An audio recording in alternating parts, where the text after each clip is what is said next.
it's interesting because the two environments are completely different. I understand the reconciliation process in Australia is ongoing now, but what we've got in New Zealand is a process that started in 1840. It fell dormant for many years at the start of the 20th century, but we're now probably about 40 years into the recent series of claims and situations where we've made settlement progress for our local tribal people here in New Zealand. So for us, it's an ongoing iteration. It's been many years in the doing.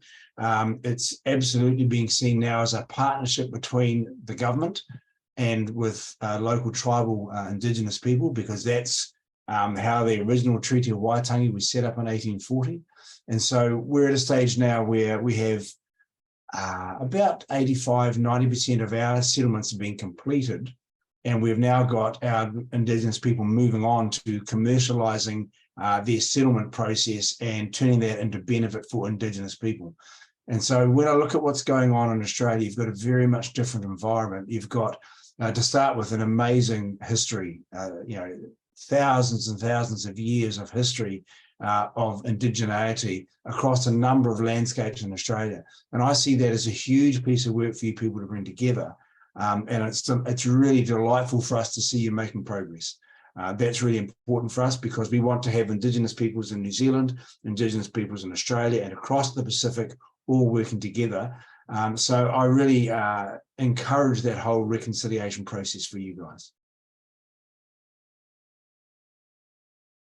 Fair to say that when I started, even back then, relatively recently, tourism wasn't about indigeneity. It was about State Highway 1, big flash cities and duty-free shopping and gala events. And we've come a long way since then. We morphed from that into what we called for a while adventure tourism, where we gave people thrills and spills and got them out on the water and got them on our mountains and mountain bikes. Now we are moving into that whole cultural tourism piece. And this is where I guess Indigenous people really have a great opportunity, because what they're able to do now is bring their best self, their culture, their history, their stories, and give the visitors a really authentic, back to basics, this is how our country came to be experience. And if I think about a tourist arriving in Australia for the first time and taking an Indigenous tourism perspective, I think they would have a completely different view of Australia to what they sort of probably thought they would see when they were booking their trip.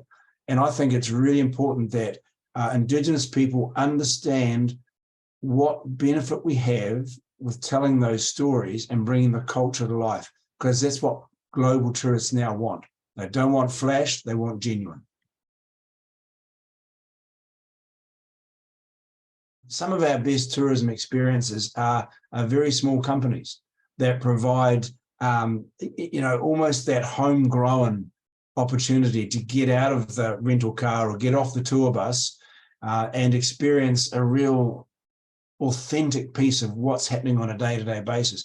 So in New Zealand, our culture is very much alive and well, and so our tribal entity will be based around what's called a marae, and it's in a region. It's based around a sacred piece of land with buildings on it, with all the traditional carvings, and it's what experiences you can get from visiting that place and spending time with those people. And it might be you get a traditional canoe or waka out on the river, and you learn about, I guess, the water skills.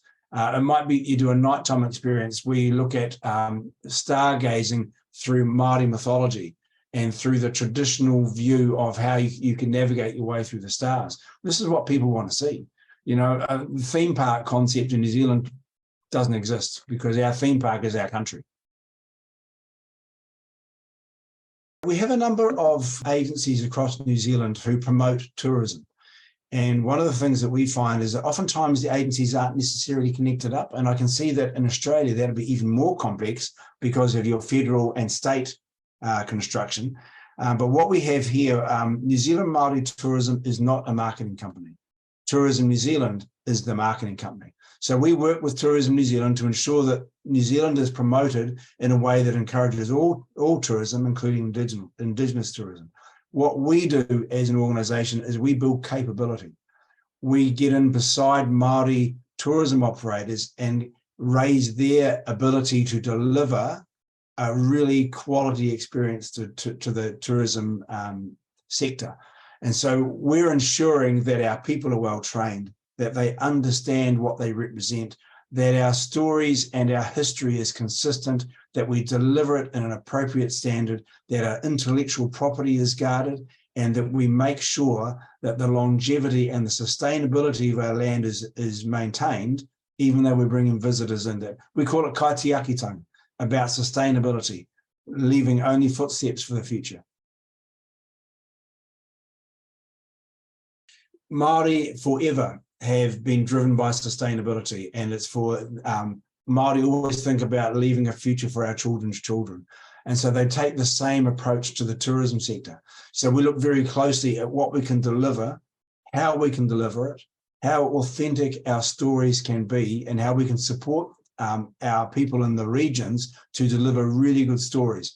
If you get the stories right, the history and the understanding of the natural world, the flora, the fauna, the development of the culture, this is what people really want to hear. And I can only just imagine the type of offerings you can have in Australia with so many different variants of your indigenous people.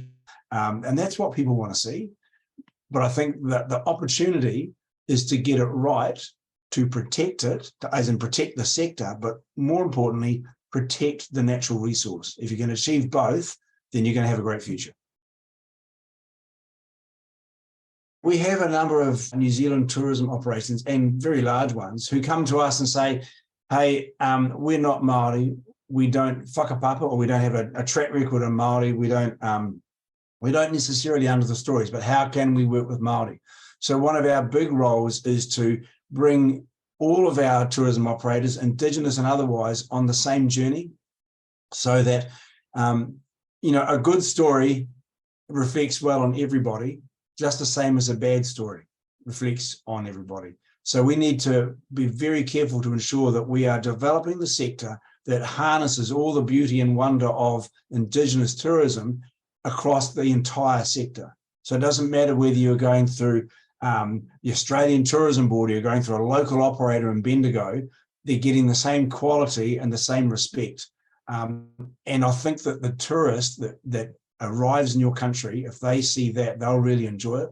But so you don't want to give those mixed messages. You want to be absolutely on the same page. You want to be building capability, protecting your environment, and telling those great stories, and you'll have a great sector.